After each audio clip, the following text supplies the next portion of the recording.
Recrutement obligatoire, rationnement de la nourriture et des carburants, et stations de métro transformées en bunkers. Pour la première fois depuis la guerre froide, l'Allemagne a mis à jour ses plans en cas de conflit en Europe, avec des ministres avertissant du danger venant de la Russie. Le document de 67 pages, connu sous le nom de Directive cadre pour la protection générale et publié cette semaine, prévoit une transformation complète de la vie quotidienne des citoyens allemands en cas de guerre. C'est un signe de plus montrant comment l'Allemagne, qui a adopté une position résolument antimilitariste depuis la Seconde Guerre mondiale, a été contrainte d'adapter sa politique de sécurité et militaire dans le sillage de la guerre de Moscou contre l'Ukraine.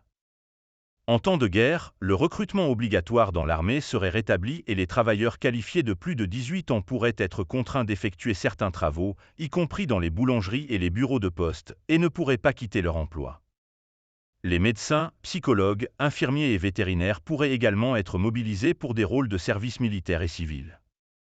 Selon le document, en cas de réduction des approvisionnements alimentaires, le gouvernement constituerait des réserves pour fournir aux citoyens un repas chaud par jour pendant une période indéterminée. Les réserves fédérales comprendraient des aliments tels que du riz, des légumineuses et du lait concentré.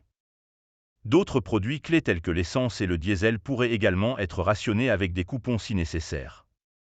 Le plan décrit également des mesures de protection civile, y compris la transformation des stations souterraines en bunkers improvisés et la préparation des hôpitaux à un afflux de patients.